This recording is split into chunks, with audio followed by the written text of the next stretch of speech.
இப்போ நீங்க கேட்ட கொஸ்டின் அவரே வந்து ஒரு இன்டர்வியூல இன்னொருத்தர் கேட்டிருக்காங்க விஜய் சேதுபதி ஏன் கிரௌட் எல்லாம் இந்த மாதிரி பவுன்சர் எல்லாம் அடிக்கிறான்னு சொல்லிட்டு ஒரு பப்ளிக் யாரோ ஒருத்தர் கேட்டாங்க. அதுக்கு விஜய் சேதுபதி அண்ணா என்ன சொன்னாங்கன்னா, அடிக்கத்தான் அவங்க நோக்கம் இல்லை, பாதுகாப்பு தான் இட்டுன்னு போறோம். எல்லாருமே தலை அப்படின்னாலே வந்து பார்த்தீங்கன்னா ஒரு ஃபயர் இருந்துகிட்டே இருக்கும். பட் தலை கூட நடித்து இவர் ஒரு ஃபயர் காட்டினது இந்த ஒரு நபர் தான் நினைக்கிறேன். எனக்கு ரொம்ப இம்ப்ரெஸ் ஆனது என்னன்னா, அவர் ஃபிட்னஸ் நல்லா இப்போ நம்ம சார்னு கூப்பிடுறோம். பட் ஆனால் அவர் அப்படி நினைக்கல. என்னடா எப்படா இருக்கீங்க, நல்லா இருக்கீங்களா? இவர் செல்ஃபி எடுத்தாலே கேமராவாக இருக்கட்டும் ஃபோனை தான் தூக்கி போட்டு உடைப்பாரு. ஆனால் உங்களுக்கு மட்டும் சிரிச்ச முகத்தோட செல்ஃபி போஸ்ட் கொடுத்துருக்காரு. இவர்கிட்ட கேட்கலாமா வேணாவரா இல்ல போனை தூக்கி போட்டு உடச்சிருவாரா, அந்த டபுள் தாட் எனக்கு மைண்ட்ல போயிருந்தது.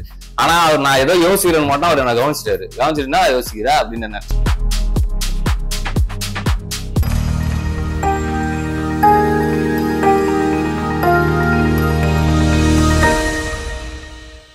சினிமா ஸ்டார் நேயர்களுக்கு வணக்கம். இன்னைக்கு நம்ம கூட வந்து பார்த்தீங்கன்னா கிங் பவுன்சர்ஸ் ஒரு மிகப்பெரிய ஒரு பர்சன்ஸ் ஒரு 3 பேர் தான் நம்ம மீட் பண்ணியிருக்கோம். பட் ஃபர்ஸ்ட் ஆஃப் ஆல் அவங்களை எல்லாரையும் மீட் பண்ணும்போது கொஞ்சம் நர்வஸாக இருந்தேன். ஏன்னா ஆள் பார்க்கறது ஒவ்வொருத்தரும் பல்காக இருக்காங்க. எனிவேஸ் ஸோ வணக்கம் பிரதர். ஸோ உங்கள் நேம் ஒரு தடவை சொல்லுங்கள் brother. So Balaji and Ernest Pavithran. Yes. So எப்படி இருக்கீங்க எல்லாரும்? சூப்பராக இருக்கும் சார். நீங்கள் எப்படி சார் இருக்கீங்க? சூப்பராக இருக்கீங்கன்றது நான் கொஞ்சம் பயத்தோட தான் இருக்கேன். பிகாஸ் எல்லாருக்கும் இருக்கிற ஒரு ஆஸ்யூஷுவல் பயம் தான். ஏன்னா நாங்கள் வந்து பவுன்சர்ஸ் அப்படின்னாலே வந்து 2 ஸ்டெப் தள்ளி தான் இருப்போம். ஏன்னா அவங்க ஒத்த கையில் தூக்கி வெளியில் போட்டுருவாங்க, பேரிகேட் விட்டு வெளியில். ஸோ அந்த மாதிரி இருக்கும். ஸோ உங்கள் லைஃப் ஸ்டைல்லாம் எப்படி பிரதர் இருக்கும் ஆஸ்யூஷுவல்? ஏன்னா பிகாஸ் ஈவெண்ட்டில் பார்க்கும்போது ஒரு ரஃப் அண்ட் டஃபாகவே இருப்பீங்க. பட் ஆஸ்யூஷுவல் உங்களோட ஜென்ரல் லைஃப் எப்படி இருக்கும்? எல்லாருமே நீங்கன்னு இல்லை, எல்லாருமே நினைக்கிறது என்னன்னா, இவங்க பவுன்சர்ஸ் இப்படி இருப்பாங்க, அவங்க பார்த்தாலே கொஞ்சம் ரஃப் அண்ட் டஃபாக இருப்பாங்கன்னா, ஆனால் எல்லாருமே சாஃப்ட் பர்சன் தான் இது எல்லாருமே. ஏன் சொல்கிறேன்னா, நம்ம ஒரு ஈவெண்ட்ஸ் நம்ம மேனேஜ் பண்ணுறப்ப கூட சொல்லிங்கன்னா எல்லாருமே அவங்களோட சேஃப்டிக்கு தான் நம்ம வந்துருக்குமே தவிர அவங்க கிட்ட சண்டை போடுறதுக்கு நம்ம வரல. ஆனால் அது நிறைய பேர் தப்பு நினச்சிக்கிறேன். ஸோ இப்போ நீங்கள் சொல்கிற பாயிண்ட் ஆஃப் வியூ நான் கேட்குறேன். பிகாஸ் ஒரு ஜாலியான டைப்பாக இருக்கீங்க. பட் இந்த ஃபீல்டை சூஸ் பண்ணதுக்கு காரணம் என்ன? பிகாஸ் நிறைய ப்ரொஃபஷனல் இருக்குது. Why choose? இப்போ எந்த ஒரு ஒர்க்காக இருந்தாலும் நம்ம பிடிச்சிருந்தா தான் அந்த ஒர்க் நம்ம பண்ண முடியும். எங்களுக்கு ரொம்ப பிடிச்சிருக்கு. ப்ளஸ் வந்து நம்ம பார்க்க முடியாத ஒரு ஆர்டிஸ்ட்டை கூட நம்ம ரொம்ப க்ளோஸில் பார்க்கலாம். இது ரொம்ப ஒரு போலீஸ் எப்படி ப்ரொடெக்ஷன் கொடுக்குறாங்களோ அதை மாதிரி நாங்கள் ப்ரைவேட்டாக பண்ணுறதுனால எங்களுக்கு ரொம்ப பிடிச்சிருக்கு. எல்லாருமே வந்து பார்த்தீங்கன்னா ஸோ கொஞ்சம் ரொம்ப என்ன சொல்ற பில்டாக இருக்கீங்க. பார்க்கும்போது வந்து பார்த்தீங்கன்னா ஒரு பாடி பில்டர் அந்த ஒரு லுக்கில் தான் இருக்கீங்க. பட் ஒர்க் ப்ரொஃபஷனல்ங்கும் போது பவுன்சர்ஸ் அப்படின்ற ஒரு மென்ஷன் பண்ணுறாங்க. டேரெக்டாக பவுன்சர்ஸ்க்காகவே நீங்கள் இந்த ஒர்க் அவுட்டை பாடி மெயின்டைன் பண்ணுறீங்களா, இல்லை வாட் எவர் வேறு ஐடியா இருக்கா? பிகாஸ் இந்த பாடி பில்டிங் ஐடியா இருக்கா? எதுக்காக உள்ளே வந்தீங்க? இல்லை, ஆல்ரெடி இப்போது நான் வந்து காம்படிஷன் பண்ணியிருக்கேன். நானும் வந்து டிஸ்ட்ரிக்ட் காம்படிஷனில் பண்ணி 2 டைம் வந்து பிரான்ஸ் மெடல் எடுத்திருக்கேன், சில்வர் மெடல் எடுத்திருக்கேன். இவங்கள வந்து எல்லாருமே காம்படிஷன் பண்ண பசங்க தான். பட் ஆனால் இந்த ஒர்க்கு பிடிச்சதுனால அவங்க எல்லாருமே வந்து ஜாயின் பண்ணி பண்ணுறாங்க. ஸோ இதை ஃபுல்லாக லீட் பண்ணி நீங்கள் தான் கொண்டு போகிறீங்க. ஐ மீன் கிங் பவுன்ஸ் அப்படின்றது உங்களோட உங்களோட கம்பெனி, ரைட்? ஓகே பிரதர், நீங்கள் சொல்லுங்கள். ஆக்சுவலாக ஒவ்வொருத்தங்களுக்கும் ஒரு பாயிண்ட் ஆஃப் வியூ ஒரு ஐடியாலஜி இருக்கும். ஸோ ஒரு பவுன்சராக இருக்கிறதுல என்ன ப்ளஸ்ஸாக பார்க்குறீங்க? ப்ளஸ்ஸாக இல்லை, இது ரிலேட்டடாக பார்த்தீங்கன்னா நீங்கள் எப்பவுமே ஃபிட்னஸாக இருக்கலாம். ஸோ இந்த ஒர்க்கு போகிறதுனால நீங்கள் இன்னும் பாடி நல்லா மெயின்டைன் பண்ணலாம். ஸோ ரொம்ப ஹெல்த்தியாகவும் இருக்கலாம். நீங்கள் வேறு ப்ரொஃபஷன் போனீங்கன்னா ஒன்னும் ஃபிட்னஸை விட்டுருவீங்க, ஹெல்த்தியா இருக்க முடியாது. ஒரே இடத்துல உட்காந்து செய்யற ஒர்க் மேபி ஏதாவது தான் இருக்கலாம். பட் இதுல அப்படி இருக்காது, ஃபுல்லாவே பிசிக்கல் ஆக்டிவிட்டி தான் இருக்கும். ஸோ உங்க பாடி கண்டிஷன் நீங்க பாத்துக்கலாம், இந்த ஒர்க்கை நீங்க விரும்பி பண்ணலாம். இன்னொருத்தர் நம்ம போய் ஏதோ ஒரு வகையில ஒரு சேவ் பண்றோமே அப்படின்னு ஒரு எங்களுக்குள்ள ஒரு சந்தோஷங்களை கூட கிடைக்கும். வேற அதை தாண்டி வேற எதுவுமே இல்லை. ஓகே, ஸோ பிகாஸ் இதுக்கு வந்து ஒரு கிளாரிட்டி தேவைன்னு தான் நினைக்கிறேன். ஏன்னா இன்னைக்கு நிறைய யங்ஸ்டர்ஸ் ஜிம்மில் ஜாயின் பண்ணுறாங்க. ஸோ அவங்க பாடியை பில்ட் பண்ணுறதுக்காக வந்து நிறைய எஃபோர்ட்ஸ் எடுக்கிறாங்க. பட் எல்லா ஜிம்லையுமே வந்து பார்த்தீங்கன்னா வாட் எவர் ஏதாச்சும் ஒரு விஷயம் நம்ம வந்து ஒரு கொஸ்டின் நம்ம ரைஸ் பண்ணுறோம் அப்படின்னா உடனே அந்த இடத்துல அவங்க சொல்கிற ஒரு விஷயங்கள். ஓகே, ஸோ இது நீங்கள் நிறைய இடத்துல கேள்விப்பட்டிருப்பீங்கன்னு நினைக்கிறேன். ஸோ அங்கே உள்ள மாஸ்டர்ஸ் ஓகேங்களா, மெயினாக பாடி பில்ட் பண்ணணுன்னா சம் ப்ரோட்டீன் பவுடர் கொடுக்குறது, சம் சப்ளிமெண்ட்ஸ் இந்த மாதிரி எடுத்துக்கணும்னு சொல்லிட்டு அங்கே வியாபாரம் பண்ணுறது. ஸோ ஆஸ் யூஷுவல் இது எல்லா இடத்துலையுமே நம்ம பார்க்குறோம். சிவியர் இன்ஜூரியஸ் ஆகிறதுக்கான வாய்ப்புகள் இருக்கா இதனால்? பிகாஸ் இப்போ நீங்கள் சொன்னீங்க vomiting sense and some dysentery. So like இது வந்து ஒரு பேசிக்கான ஒரு சைட் எஃபெக்ட்ஸ் தான். பட் சில பேர்லாம் வந்து சொல்கிறாங்க இல்லையா, ஸோ எனக்கு ஒர்க் அவுட் பண்ணிகிட்டே இருக்கும் போது சம் பீப்புள்ஸ் வந்து யங்ஸ்டர்ஸே ஹார்ட் அட்டாக் ஃபேஸ் பண்ணுறாங்க. ஸோ இந்த மாதிரி வந்து லைக் இது எல்லாமே வந்து பார்த்தீங்கன்னா இந்த மாதிரி ப்ரோட்டீன்ஸ் எடுத்துக்கிறது ஹெவியாக எடுத்துக்கிறதுனால தான் அப்படின்ற மாதிரி சயின்டிஃபிக்கலாக சில விஷயங்கள் ப்ரூவ் பண்ணுறாங்க. சம்டைம்ஸ் வந்து பார்த்தீங்கன்னா ஹெவி ஒர்க் அவுட்டுன்றத மென்ஷன் பண்ணுறாங்க. வாட் எவர் ஒரு ஜிம்மில் நீங்களும் ஒர்க் அவுட் பண்ணிட்டு இருக்கீங்கன்றதுனால நான் கேட்குறேன், எதனால் அந்த மாதிரி ஒரு ஃபீட்பேக்ஸ் கிடையாது? இல்லை, ஆக்சுவலாக பார்த்தீங்கன்னா அது சப்ளிமெண்ட்டுன்னு பார்த்தீங்கன்னா அடிஷ்னல் தான். அது மெயின் சோர்ஸ் ஆஃப் ஃபுட்டே இல்லை. நார்மலாக எக்கு சிக்கன் அப்படி எதே ரன் பண்ணிடலாம். அவங்களால அது எடுக்க முடியாத மாதிரி இப்போ பிரதர் சொன்ன மாதிரி எடுக்கிறதுனால அடிஷ்னலாக தான் அதை எடுக்கிறாங்க. சில பேர் என்னன்னா அது எடுத்தா தான் ஆக முடியும், அதான் மெயின் சோர்ஸ் ஆஃப் ஃபுட்டாவே எடுத்துக்கிறாங்க. அதே மாதிரி நீங்க சொன்ன மாதிரி அதை எடுத்தா தான் இந்த மாதிரி பெரிய கட்டத்துக்கு இன்ஜுரி ஆகும்லாம் இல்லை. அதை தாண்டி சில பேர் காம்படிஷன் டைம்ல சில தேவையில்லாத மெடிசன்ஸ் எல்லாம் எடுத்துடுறாங்க. ஸோ அது ட்ரைனர்ஸோட கைட்னஸ் இல்லாம மாஸ்டரோட கைட்னஸ் இல்லாம அவங்களா ஏதோ ஒன்று யூடியூபோ ஏதோ ஒன்று பார்த்து சோஷியல் மீடியா பார்த்து எடுத்துட்டு அது எவ்வளவு டோசேஜ் எடுக்குன்னு தெரியாம அளவுக்கு மீறி எடுத்துடுறாங்க. அது என்ன எடுத்தேன்னு யார்கிட்டயும் சொல்லிக்க மாட்டாங்க, எப்படி போடணும்னு சொல்ல மாட்டாங்க. அதால நிறைய வந்தது. அதால என்ன ஆகுதுன்னா ஜிம்முக்கு போனாலே இப்படி ஆயிடுதுன்னு ஒரு நேம் ஒன்று வந்தது. சரிங்களா, அதெல்லாம் அவாய்ட் பண்ணலாம். எல்லாமே இது பாத்தீங்கன்னா ஒரு பிக்னஸ் வர ஆளுங்கள் தான். ஸோ ஆல்ரெடி இல்லை எக்ஸ்பீரியன்ஸ் இருக்கவங்க கண்டிப்பா இது போக மாட்டாங்க. ஏன்னா அவங்க அடிபட்டு தான் வந்திருப்பாங்க. ஈஸியா போய் இப்போ ஒரு ஒர்க் அவுட் பண்றோம்னா ஈஸியா அதை கத்துக்க முடியாது. அவன் ப்ராக்டிஸ் பண்ணதான் அந்த நாலேஜ் அவன் கெயின் பண்ண முடியும். அதே மாதிரி தான் இதுலயும் ஒரு மாஸ்டரை கேளுங்க, அவங்க என்ன சொல்றாங்களோ அதுபடி பண்ணுங்க, படிப்படியா கத்துக்கலாம். அது ஒன்றும் பெரிய விஷயமே இல்லை. காம்படிஷன் பண்ணுமா அதுக்கும் எல்லாம் சப்போர்ட் பண்ணுவாங்க. அவங்களுக்கு எதுவும் தெரியாதுன்னு இவங்க ஒரு ஃபார் எக்ஸாம்பிள் கிளைண்ட்டை நினைச்சுக்கிறாங்க. அதை மீறி வேற ஒருத்தங்கிட்ட போறாங்க, ஃப்ரெண்டு கிட்ட போகும்போது அவங்க இதெல்லாம் நான் எடுத்தேன் அதெல்லாம் நீ எடு, ஆனா அவன் மாஸ்டர் வந்து வேற சொல்லி கொடுத்துருப்பான். ஓகே, ஸோ ட்ரைனர் சொல்றதை அவங்க ப்ராப்பரா ஃபாலோ பண்ண மாட்டேன்றாங்க. அவங்க மாஸ்டர் வேற சொல்லியிருந்தாலும் இவங்க அதுக்கு பாடி அடாப்ட் ஆகாது. அவங்க ரொம்ப வருஷமா பண்ணிருப்பாங்க. இவங்க பிக்னஸ்னால இவங்களும் அதை எடுத்துட்டு சீக்கிரமா அஃபெக்ட் ஆயிடுறாங்க. அதாவது ஷார்ட் டைம்ல ரிசல்ட் வேணும், அந்த ஈகர்லியான ஒரு இன்ட்ரெஸ்ட் தான் இல்லையா? இப்போ இங்க நாங்க ஜிம்முக்கு போறப்ப பாத்துருக்கோம்னா ஒரு சின்ன பசங்க தான், மேக்ஸிமம்னா ஒரு 18 இயர்ஸ் அது மாதிரி தான் இருப்பாங்க. இப்போ வந்து ஒரு ஃப்ரீ ஒர்க் அவுட் எடுக்கிறாங்கன்னு வச்சுக்கலாம். இப்போ வந்து அதுலயே வந்து டேர்ம்ஸ் அண்ட் கண்டிஷன்ல போடுறது என்னன்னா 1 ஸ்கூப் தான் எடுக்கணும்னு சொல்லிட்டு அதுல டேர்ம்ஸ் அண்ட் கண்டிஷன் கொடுக்குறாங்க. நீங்க அதை மீறியும் வந்து 2.5 ஸ்கூப் அதை மாதிரி அதிகமா எடுக்கிறப்பதான் அது மாதிரி ஹார்ட் அட்டாக் ப்ராப்ளம் வரும், அதை மாதிரி நிறைய இஷ்யூஸ்லாம் வருது. அப்போ வந்து நம்ம அதை சொன்னாலும் அது அண்டர்ஸ்டாண்டிங் பண்ற அளவுக்கு சில யங்ஸ்டர்ஸ் வந்து கிடையாது. ரீசன் அந்த மெயின் ரீசன் அதுதான். அதனால எதுக்கு வந்து ஒரு ஜிம் வச்சிருக்காங்கன்னா ஒரு மாஸ்டர்ஸ் எதிர்க்காங்க ஒரு ட்ரைனர் இருக்காங்கன்னா அதை நீங்க வந்து கன்சல்ட் பண்ணுறது பெஸ்ட். தெரியாதவங்களா சொல்றேன், தெரிஞ்சவங்க ஓகே பட் வந்து தெரியாத ஒரு நியூ ஜாயினிங் வராங்கன்னா அவங்கள கன்சல்ட் பண்ணி பண்ணுறது வந்து பெஸ்ட். இப்போ நம்ம எப்படி சொல்றது, ஒரு டீச்சர்ஸ் இப்போ குழந்தைங்களை சொல்லி தராங்கன்னா அதை மாதிரி தான் எல்லாமே. உங்களுக்கு மேல இருக்கிறவங்களை வந்து தெரிஞ்சவங்களை வந்து கேட்டு செய்யறது தப்பு கிடையாது. அது எதுவுமே தெரியாம எல்லாமே எனக்கு தெரியும்னு சொல்லிட்டு அவசரப்பட்டு பண்ணுறதுனாலதான் நிறைய ஹார்ட் அட்டாக் ப்ராப்ளம்ஸ் வருது. அதனால இப்போ நீங்கள் சொன்னீங்க இல்லையா, ஸோ சப்பாத்தி எடுத்துக்கிறாங்க, ஸோ அதை விட பெட்டர் ரைஸ் அப்படின்றீங்க. ஏன் ஆனால் இன்னைக்கு மோர் தென் நிறைய யங்ஸ்டர்ஸ் சப்பாத்தி மட்டுமே 3 வேளையும் சாப்பிட்றவங்க இருக்காங்க, ரைட்டா? ஸோ அப்படி எடுக்கிறதுனால என்ன மாதிரி சைடு எஃபெக்ட்ஸ் ஃபேஸ் பண்ணுற மாதிரி இருக்கும் ஆக்சுவலாக? இப்போ வந்து கார்ப் வந்து இதோட அதுல அதிகம் வந்து அது தெரியாது. கோதுமையில சொல்றீங்க? கோதுமையில சொல்றாங்க.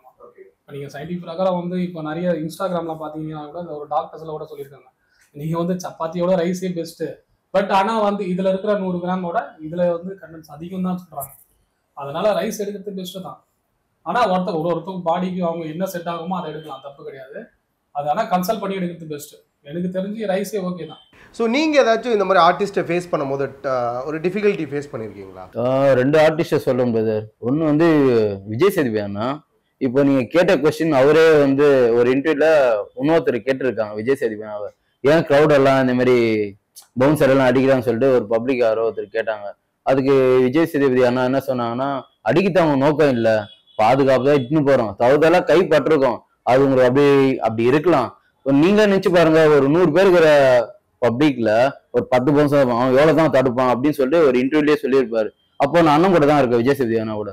அவர் சொல்றப்போ அட்லீஸ்ட் இவராவது புரிஞ்சுக்கிறாரு. நாங்க பேச வேண்டிய இடத்துல அண்ணன் எல்லாருக்காகவும் பேசினாரு.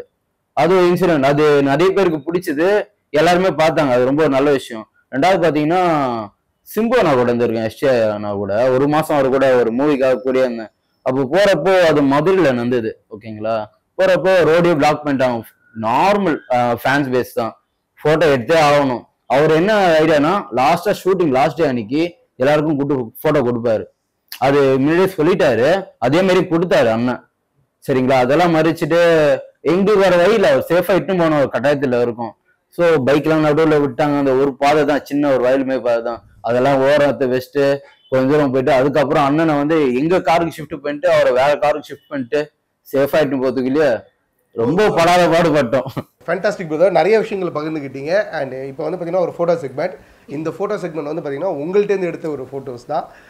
அது எந்த மாதிரி சுச்சுவேஷனில் எடுத்தீங்க, அப்படி எடுக்கும் போது அவங்களுக்கு கூட என்ன பேசுனீங்க, இல்லை அவர் உங்கள்கிட்ட என்ன ஷேர் பண்ணார், இந்த மாதிரி விஷயங்கள் நீங்கள் அழகாக பகிர்ந்துக்கலாம் அப்படின்னு நான் நினைக்கிறேன். எல்லாருமே தலை அப்படின்னாலே வந்து பார்த்தீங்கன்னா ஒரு ஃபயர் இருந்துகிட்டே இருக்கும். பட் தலை கூட நடித்து இவர் ஒரு ஃபயர் காட்டினது இந்த ஒரு நபர் தான் நினைக்கிறேன். பிகாஸ் தலையை ஸ்க்ரீனில் பார்க்கும்போது அவர் கூட யார் நடித்தாலுமே வந்து அந்த ஸ்க்ரீனில் இப்போ பெருசாக வந்து ஸ்கோர் பண்ணவே முடியாது, ரைட்டா? பட் ஆனால் அவருக்கு வில்லனாக நடித்து ஸ்கோர் பண்ணவர் இந்த ஒரு மனுஷன் தான் நினைக்கிறேன். எஸ், எனக்கு ரொம்ப இம்ப்ரெஸ் ஆனது என்னன்னா அவர் ஃபிட்னஸ் நல்லா மெயின்டைன் பண்ணுவாங்க. அதே மாதிரி வந்து ரொம்ப ஸ்வீட் பர்சன். நம்ம வந்து அவரு அன்னைக்கு ஒரு ஈவெண்ட்ஸ்ல வந்து அவரு சார் உள்ள வரப்போ இப்போ நம்ம சார்னு கூப்பிடுறோம், பட் ஆனால் அவர் அப்படி நினைக்கல. ஏய் என்னடா எப்படா இருக்கீங்க, நல்லா இருக்கீங்களா, ஃப்ரெண்ட்லி எப்படா இருக்கீங்க, நல்லா இருக்கீங்களாடா, சாப்பிட்டீங்களாடா, ஓகே அப்படின்னு சொல்லிட்டு மேலே போய் ரிட்டர்ன் வரப்போதான். ஏன்னா மேக்சிமம் வந்து போட்டோஸ் எடுக்க மாட்டோம். அவர் அந்த மாதிரி பேசுறவனே எனக்கு ரொம்ப பிடிச்சிருந்தது. பட் அதனாலதான் நான் போட்டோஸ் எடுக்கலாமாண்ணா, ஏன்னா அந்த சில ஸ்பேஸ் யாருமே கிடையாது. நாங்க தான் கைட் பண்ணி கூப்பிட்டு வந்தோம் திருப்பி வரப்போ. ஏய் வாடா எடுத்துக்கிடா வாடா அப்படின்னு சொல்லிட்டு தான் அதுக்கப்புறம் உங்களை கூப்பிட்டு கொடுத்தாங்க. நல்லா பண்ணிடுறாங்க. ஸோ இந்த ஃபோட்டோ கண்டிப்பாக நிறைய விஷயங்கள் பகிர்ந்துப்பீங்கன்னு நினைக்கிறேன். இவர் வந்து பார்த்தீங்கன்னா எப்போ அவர் இண்டஸ்ட்ரிக்குள்ளே ரீஎன்ட்ரி கொடுத்தாலும் மாஸ் தான். ஓகே, பிகாஸ் எல்லாருக்கும் வந்து பார்த்தீங்கன்னா ஒரு வருஷம் 2 வருஷம் பிரேக் ஆச்சு அப்படின்னா அவங்களோட ஃபேன்ஸ் வந்து உடஞ்சி அடுத்தடுத்த ரசிகர்கள்ட்ட தாவிடுவாங்க. பட் இந்த ஒரு நபருக்கு மட்டும் எப்படி தான் தெரியல, 10 வருஷமா ஆனாலும் சரி 15 வருஷம் ஆனாலும் சரி, ஓகே இவர் தாங்க குட்டி தலை அப்படின்ற லெவலுக்கு வந்து பார்த்தீங்கன்னா வெயிட் பண்ணிட்டு இருப்பாங்க ஃபேன்ஸ்லாம். S, STR. இது வந்து இந்த லைஃப் மூவியில் வந்து நாங்கள் எடுத்தோம் அந்த ஃபோட்டோ. ஏன்னா ஈவெண்ட்ஸ் டைமில் எடுக்க முடியாது, ஏன்னா அவரு ரொம்ப பிஸியாகவும் இருப்பாங்க. பட் வந்து அந்த க்ரௌடில் வந்து நம்ம எதுவுமே பண்ண முடியாது. அப்போ வந்து நாங்கள் சார் கூட வந்து ஒரு சின்ன சீன் நடித்தோம். அப்போ வந்து அவங்க அசிஸ்டன்ட் கிட்ட நாங்கள் பர்மிஷன் வாங்கி, எங்களுக்கே அதே தான், எங்களுக்குன்னு எல்லாருக்குமே வந்து அவங்க அசிஸ்டன்ஸுக்கிட்டே யாருக்கிட்டே வந்து ஃபர்ஸ்ட் பர்மிஷன் கேளுங்க. பர்மிஷன் கேட்டாங்கன்னா யாருமே அந்த இடத்துல ஒரு டைம் கிடைக்குது, ஒரு ஸ்பேஸ் கிடைக்குதுன்னா கன்ஃபார்மாக கொடுப்பாங்க. நாங்கள் அந்த மாதிரி பர்மிஷன் கேட்டு தான் ஒரு சார் கூட ஃபோட்டோ எடுத்தோம். உங்களுக்கான ஃபோட்டோ செக்மெண்ட்ல யார் அப்படின்னா, இவர் செல்ஃபி எடுத்தாலே கேமராவாக இருக்கட்டும் ஃபோனை தான் தூக்கி போட்டு உடைப்பாரு. ஆனால் உங்களுக்கு மட்டும் சிரிச்ச முகத்தோட செல்ஃபி போஸ்ட் கொடுத்துருக்காரு சிவகுமார் சார். எப்படி அவரை கன்வின்ஸ் பண்ணீங்க செல்ஃபிக்கு? இல்லை, அவர்கிட்ட கன்வென்ஷன் பண்ற மாதிரிலாம் அவர் வந்து நம்ம வீட்டில் நம்ம அப்பாலாம் எப்படி நம்மளை திட்டுவாங்க கண்டிப்பாங்க, அந்த மாதிரி தான் அவரை பார்த்தோன்னே எனக்கு ஒரு ஃபீல் ஆச்சு. அப்போ நான் அவரை கூட்டிட்டு நான் ஸ்டேஜுக்கு கூப்பிட்டு போகும்போது இவர்கிட்ட கேட்கலாமா வானவரா இல்லை ஃபோனை தூக்கி போட்டு உடச்சிருவாரா, அந்த டபுள் தாட் எனக்கு மைண்ட்ல போயிருந்தது. ஆனா அவர் நான் ஏதோ யோசிக்கிறேன்னு மட்டும் அவர் என்ன கவனிச்சுட்டுனா யோசிக்கிறா அப்படின்னு சும்மா வீட்டுல கேட்கற மாதிரி ஒரு ஃப்ரெண்ட்லியா கேட்டார். இல்ல சார் உங்க கையில ஒரு போட்டோ எடுக்கணும், நிறைய பார்த்துட்டேன், திட்டுவீங்களான்னு பயம், நான் உடச்சிருவீங்களாம் சொல்ல, திட்டுவீங்களான்னு பயமா இருக்கு சார். அதெல்லாம் கேட்டுன்னு எடுக்கலாம் வாடான்னு சொல்லி ஃபர்ஸ்ட் போட்டோ எடுக்க சொன்னாரு. சரி நானும் வந்து ஒரு போட்டோ எடுத்துட்டேன், ஒரு பதட்டத்துலயே போட்டோ எடுத்துட்டு திரும்பி அவர் ஸ்டேஜுக்கு கூட்டு போயிட்டு திருப்பி நான் தான் ரிசீவ் பண்ணி அப்போ கூட்டு போகும்போது சொன்னாரு, நல்ல வேலைப்பா நீ ஒரு ஆள் என் கூட வர, நான் அடுத்த ப்ரோக்ராமுக்கு போனோம், அதனால நீ வரது வந்து எனக்கு நல்லா கம்ஃபர்டபுளா இருக்கு அப்படின்னு சொல்லிட்டு திரும்பி போயிட்டு திரும்பி வரும்போது நீ எடுத்ததுல எனக்கு டவுட்டா இருக்குது, நீ ஒரு பதட்டத்துல எடுத்துட்ட, சரி நீ போட்டோவை கொடு, அவர் போனை கொடுன்னு சொல்லி என் போனை வாங்கி என் தோல்ல கை போட்டு திரும்பி ஒரு போட்டோ எடுத்தாரு. எடுத்துட்டு சிரிச்சாதானே நல்லா இருக்கும், அவரும் சிரிச்சாரு. அந்த போட்டோ தான் செகண்ட் போட்டோ. எஸ், ஒரு பக்கம் வந்து பையன் வந்து இண்டஸ்ட்ரியில் ஒரு ரீஎன்ட்ரி கொடுத்து ஒரு பயங்கர ஒரு ஃபேன் மூமெண்ட்டை கிரியேட் பண்ணுறாரு அப்படின்னா, இவர் இண்டஸ்ட்ரியில் உள்ள பூந்தப்பே வந்து பார்த்தீங்கன்னா எல்லாத்தையும் பண்ணுவேண்டா அப்படின்னு சொல்லிட்டு ஆல்ரவுண்டராக இருந்தவர். எஸ், அவரை பற்றி சொல்லலாம், அவரு ரொம்ப சூப்பரான ஒரு மனுஷன். நான் வந்து ஒரு விஷயத்துக்கோசரம் அவங்க வீட்டுக்கு போக வேண்டிய சூழ்நிலை இருந்துச்சு. சிம்பு சார் வந்து அப்போ ஏதோ மியூசிக் போட்டுருந்தாரு, அவர் பார்க்க முடியல. அப்போ வந்து ஒரு டைரக்டர் மூலியமா நான் அவர் வீட்டுக்கு போனேன். அவர் வீட்டுக்குள்ள போய் எடுத்த போட்டோ தான் அது. அப்போ வந்து நம்ம போகும்போது ஒரு பதட்டோடயே போவோம், இவருனா சொல்லுவாருன்னா திட்டுவாரு, தவறான ஒரு பிம்பம் திட்டுவாங்களான்னு. ஆனா அவர் போய் நான் பார்த்தோன்னே வாடா தம்பி உட்காரு, உன் பேர் என்ன அப்படின்னு கேட்டாரு. என் பேர் ஏர்னஸ்ட் சார். ஓ நைஸ், என்னுடைய ஃப்ரெண்ட் ஒருத்தர் இருக்காரு, அவர் பேர் ஏர்னஸ்ட் பால் அப்படின்னு நல்லா ஒரு ரொம்ப க்ளோஸா, அவங்க ஸ்டேட்டஸ்க்கு நம்ம கையில பேசணும்லாம் கிடையாது, ஆனா இறங்கி வந்து நம்ம கையில அவ்வளவு க்ளோஸா அவர் என்கிட்ட பேசினாரு. பேசிட்டு நம்மளோட வீடியோஸ் எல்லாம் பார்த்துட்டு சூப்பரா நைஸா சொல்லி ரொம்ப ஃப்ரெண்ட்லியா இருந்தாரு. அண்ட் உங்களுக்கான போட்டோ செட் பண்றது அண்ட் இந்த ஒரு நபர் தலைவர் ரீஎன்ட்ரி கொடுத்தது இந்த ஒரு படத்துல இருந்து தான் நினைக்கிறேன். ரொம்ப அழகான ஒரு போட்டோஸா இருக்கு. அவரை விட அவரு உங்களை மாதிரி இருந்து உடம்ப குறைச்சிட்டு இருக்கிறாரு, நீங்க அவர் சைஸுக்கு இருந்து அவருக்கே செக்யூரிட்டியா இருந்திருக்கீங்க. STR. அது ஆக்சுவலா பாத்தீங்கன்னா அது வந்து ஈஸ்வரன் மூவி அது. ஸோ அவர் கூட ஒரு 1 month டிராவல் பண்ணேன் நான். ஸோ நிறைய பேர் வந்து என்னன்னா சொல்லலாம், பட் நான் கூட இருந்து அந்த 1 மாசத்துல பார்த்தது ரொம்ப ரொம்ப ரொம்ப நல்ல மனுஷன் அவரு. அண்ணன் தான் கூடுவேன், சாரும் கூட்டும் போது என்ன அப்படியெல்லாம் கொண்டு வர அண்ணனை கூப்பிடுன்னு சொல்லிட்டு அவரே ஒரு வார்த்தை சொல்லியிருக்காரு. எனக்கு அதெல்லாம் பார்க்கும்போது எனக்கு தாட்டை அண்ணாவே தோணுச்சு. எனக்கு எப்போ கூப்பிட்டாலும் நான் கீழே போட்டோக்கெல்லாம் நிறைய பேர் நிற்கிறாங்கன்னா நம்ம வேற வழியில போயிடலாம், அந்த அளவுக்கு ரொம்ப க்ளோஸா பேசுற அளவுக்கு அவர் பெர்மிஷன் விட்டாரு எங்களுக்கு. ஸோ அதை தாண்டி அவர் வந்து நிறைய நல்ல விஷயம் பண்ணாரு. பாத்தீங்கன்னா இங்க ஸ்ட்ரீட் டாக்ஸ் எல்லாம் இருக்கு பாத்தீங்களா, கார்ல போயிட்டு இருப்போம், வண்டி நிப்பாட்டிட்டு எப்பவுமே கார் பின்னாடி அவ்வளவு பிஸ்கெட்ஸ் இருக்கும். தினைக்குமே ஷூட்டிங் ஸ்பாட்ல இருந்து ஒரு 4 ஸ்பேஸ்லயாவது இன்னும் அது நான் எல்லாருக்கும் பிஸ்கெட் போட்டு தான் போவார். அந்த பழக்கம் எனக்கு இன்ன வரைக்கும் தொடருது. அவர்கிட்ட இருந்து அந்த விஷயம் கத்துக்கினேன். இப்போ மனுஷங்க எல்லாம் பசியத்தை கேட்கறாங்க, அதுங்கெல்லாம் கேட்க முடியாது, முடிஞ்சா நீ போடு, எதையும் அடிக்க வேணாம்னு சொல்லிட்டு ஒரு தாட் நம்மளுக்குள்ள வரல. அந்த விஷயம் நல்லா புரிஞ்சுக்கணும் அவர்கிட்ட இருந்து. கூட இருந்து 2வது பாத்தீங்கன்னா இந்த முதியோர் இல்லத்துக்கு போய் டொனேஷன் பண்ணாரு. அது வரைக்கும் எதுலையுமே வரல, எதுவுமே பண்ணல, தனித்தனமா அது கம்மும் சைலண்டா போனாரு, ஹெல்ப் பண்ணாரு, அதான் எல்லாரும் சாப்பாடு வாங்கி கொடுத்தாரு, அவ்வளோ கம்முன்னு வந்துட்டாரு. ஸோ இவ்வளவு நல்ல குவாலிட்டிஸ் இருக்கு. அதை விட்டு எல்லாம் ஏதோ ஒரு தவறு எதாவது பண்ணியிருந்தா அந்த மைனஸை மட்டும் தான் பெருசா சொல்லிட்டே இருக்காங்க. அப்போ அந்த போட்டோ கூட எனக்கு அடின்னு தோணல. இப்போ நம்ம கூடிய குடும்பத்துல என் அண்ணனே இருக்காங்கன்னு வச்சுங்களேன், உங்க கூட போட்டோ என்னன்னு கூட முடியுமா, தோணாது. அது அண்ணனா பாக்கிட்டேன். அவர்கிட்ட நான் போட்டோ எடுன்னு கேட்கவே இல்லை. லாஸ்டா எடுத்தாரு, அந்த போட்டோ எப்படியோ மிஸ் பண்ணிட்டேன். இது வந்து ஷூட்டிங் ஸ்பாட்ல கேண்டிடா ஒரு என் ஃப்ரெண்டு எடுத்துட்டான் ஷூட்டிங் ஸ்பாட்ல. அது ஒரு மெமரியா நான் வச்சுட்டு இருக்கேன். அவ்வளவு நாள் கூட வந்து பாக்கிட்டேன், ஒரு 1.5 மாசம் கிட்ட அவர் கூட இருந்தேன். ஸோ அந்த மெமரி எனக்கு ரொம்ப பிடிச்ச மெமரி, அதனாலதான் அந்த போட்டோ அப்படியே வச்சிருக்கேன் நான். இன்னைக்கு வந்து பாத்தீங்கன்னா பிக் பாஸ் அப்படின்னாலே வந்து பாத்தீங்கன்னா இவரோட டாப் தான் இருக்கு. விஜய் சேதுபதிவா எவ்வளவுக்கு எவ்வளவு பேர் சம்பாதிச்சு வச்சிருந்தாரோ அவ்வளவுக்கு எவ்வளவு பேரும் இந்த ஒரு பிக் பாஸ் ஒரு ஷோ மூலியமா வந்து இறந்துட்டாருன்னு நினைக்கிறேன். விஜய் சேதுபதி அண்ணனை பத்தி சொல்லணும்னா அவர் பேசுறது நிறைய கேட்டிருக்கேன் இன்டர்வியூஸ் எல்லாம். அது ரொம்ப நம்மளை சிந்திக்க வைக்கும். எல்லாமே நல்ல விஷயமா இருக்கும். அவர் கஷ்டப்பட்டவங்களுக்கு எல்லாமே டோட்டலா அதுல வரும், ஒன்னொன்னு சொல்லுது. இது எப்ப இருக்குன்னு பாத்தீங்கன்னா அண்ணா ஒரு இடத்துல இன்டர்வியூ கொடுக்க வந்திருந்தாரு. இன்டர்வியூ எடுக்கும் போது இந்த பவுன்சர் எல்லாமே தள்ளி வரான்னு சொல்லி இஷ்யூ ஒன்று பேசி அவர் எங்களுக்கு சப்போர்ட் பண்ணி பேசுனால இவர் புரிஞ்சு நிறையன்னு சொல்லிட்டு எனக்கு ஆசையா இருந்தது. அப்போ எனக்கு கையில எல்லாம் அடிபட்டு இருந்தது, ஃப்ராக்சர் எனக்கு. அதை பார்த்து இந்த கண்டிஷன்ல நீ வந்துட்டு இருக்கியா சொல்லிட்டு ஒரு பாசமா வாரா போட்டோ எல்லாம் சொல்லிட்டு அப்போ அண்ணனே கூப்பிட்டு எல்லாருக்கும் கொடுத்தாரு. அங்க வந்து மீடியா ஆளுங்கள்ல இருந்து எல்லாருமே டோட்டலா எல்லாருக்கும் கொடுத்தாரு. சிம்புவானாவும் அதே தான். என்ன பண்ணுவாங்கன்னா ஷூட்டிங் முடிஞ்சோன்னு எல்லாருக்கும் போட்டோ கொடுத்தாரு. லாஸ்டா எல்லாருக்கும் அவங்க ஒர்க் பண்ண ப்ரொடக்ஷன் எல்லாருக்கும் டோட்டலா ஏதாவது கிஃப்ட் கொடுத்து தான் போவார். எனக்கு வந்து அந்த ஷூட்டிங் ஸ்பாட்ல இருக்கும்போது கோல்டு காயின் கொடுத்தாங்க. அது எனக்கு மட்டும் இல்லை, அவங்க ஒர்க் பண்ண டோட்டலா ஒரு 100 மெம்பர்ஸ் மேல இருக்கும். எஸ்டிஆர் டோட்டலா எல்லாருக்கும். அது வந்து அவர் சொந்த காசு. எல்லாருக்கும் அந்த எவ்வளவு கிராமம்லாம் முக்கியம் இல்லை, அன்பாவத்தில் கொடுக்குறாரு. அது ஒண்ணுமே வீட்டுல அப்படியேதான் இருக்கு, அவர் ஞாபகத்தமா வச்சிருக்கேன்.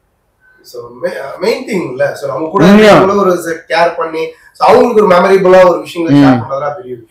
எஸ், சோ ஒரு பவுன்சரா இருக்கும்போது வந்து பாத்தீங்கன்னா சோ நிறைய விஷயங்கள் தெரிஞ்சுக்க முடியுதுன்றத புரிஞ்சுக்க முடியுது. ஏன்னா ஒரு ஃபேன் பாயா இருக்கும்போது வந்து ஒரு யாரெல்லாம் பெரிய ஆளா பாக்குறோமோ அவங்களெல்லாம் நம்ம வந்து ஒரு தூரத்துல இருந்து பார்க்கக்கூடிய ஒரு பிம்பம் கிடைக்குது. ஸோ ஆனா அவங்கள வந்து நம்ம நெருங்கி அவங்களோட பழக்கத்துக்கான வாய்ப்பு கிடைக்குது. பட் ஸோ பவுன்சர்ன்ற ஒரு அடையாளம், ஸோ எவ்வளவு பெரிய ஒரு நபராக இருந்தாலும் சரி அவங்களோட நெருங்கி பழகிறதுக்கான ஒரு வாய்ப்புகள் கிடைக்குது. ஸோ அது ஒரு படிப்பு அந்தஸ்து எதையுமே பார்க்காம அவங்களோட ப்ரொடெக்ஷனுக்காக, அவங்களோட நலனுக்காக, மக்களோட நலனுக்காக உழைக்கிற அந்த ஒரு தாட் இருக்குல்ல, ஸோ அதுவே பெரிய விஷயமா நான் மதிக்கிறேன். முக்கியமா வந்து நிறைய ஆர்டிஸ்ட பத்தி தெரிஞ்சுக்க முடியாத ஒரு இன்னொரு முகம் உங்களை மாதிரி சில நபர்களால இன்னும் ஈஸியா புரிஞ்சுக்க முடியுது, தெரிஞ்சுக்க முடியுது. ஸோ அந்த வகையில உங்களோட பயணங்கள் இன்னும் நீடிக்கணும். ஸோ இன்னும் நிறைய விஷயங்கள் பண்ணணும். உங்களுக்கும் ஒரு லைஃப் ஒரு செக்யூரிட்டி வேணும்னு நான் நினைக்கிறேன். ஸோ அதனால இந்த நிறைவான ஒரு கேள்வியோட நான் அதை முடிச்சிடறேன். பவுன்சர், ஓகே, ஸோ எவ்வளவு விஷயங்கள் பண்ணாலும், எத்தனை மக்களுக்கு முன்னாடி தனிப்பட்ட நபராக போராடினாலும் ஒரு விஷயம் சம்பளம், அது எந்த அளவுக்கு உங்களோட குடும்பத்தை ரன் பண்றதுக்கு போதுமானதா? ஈவெண்ட்ஸை பொறுத்த வரைக்கும் வந்து எல்லா மாசமும் வந்து ஈவெண்ட்ஸ் இருக்காது. சம்டைம்ஸ் வந்து ஒரு 1 month 2 month வந்து பிரேக்கப் இருக்கும். அந்த டைம்ல வந்து கொஞ்சம் கஷ்டமாக தான் இருக்கும். இது வந்து கண்டினியூஸாக எப்பயுமே வந்து ஈவெண்ட்ஸ் இருக்கு கிடைக்காது. பட் சம்டைம்ஸ் வந்து இருக்கிறப்ப நாங்களும் கொஞ்சம் கஷ்டப்படுறோம். அந்த டைம்ல வந்து அந்த ட்ரைனர் ஒர்க்கு அது மாதிரி இருந்தால் போக முடியும். இல்லைன்னா பர்சனல் டைம் நம்ம பண்ணுறப்போ பர்சனல் டைம் இருந்தால் நாங்கள் பண்ணுவோம். பட் மீதி டைம்ல நாங்கள் கொஞ்சம் கஷ்டப்படுறோம் எல்லாரும். ஸோ அந்த படம் வந்து உங்களோட உடலையும் பார்த்துக்கிட்டு குடும்பத்தோட நலனையும் பார்த்துக்கிறதுக்கு போதுமானதா இருக்கா? கண்டிப்பாக பத்தாது. ஏன்னா இப்போ நம்ம ஒரு இடத்துல போயிட்டு நம்ம நிக்கிறப்போ வந்து கொஞ்சம் டவுனா இருந்தோம்னா அது நல்லா இருக்காது. நம்மளையும் பார்த்துக்கணும், ப்ளஸ் வந்து நம்மளை நம்பி வரவங்களையும் பார்த்துக்கணும். அதனால வந்து நாங்கள் மெயின்டைன் பண்ணி தான் ஆகணும். இல்லைனாலும் நாங்கள் அதை ரொட்டேஷன் பண்ணி தான் ஆகணும். ஏன்னா நாங்கள் நல்லா இருந்தால் தானே மற்றவங்கள பார்த்துக்க முடியாது. ஸோ பார்க்கறதுக்கு பிரம்மாண்டமாக இருந்தாலும் வாழ்க்கை பயணம் ஒரு கடினமாக தான் இருக்குன்னு நினைக்கிறேன். உங்களோட பயணம் ரொம்ப இனிதாக அமையத்துக்கு வாழ்த்துக்கள். Thank you sir.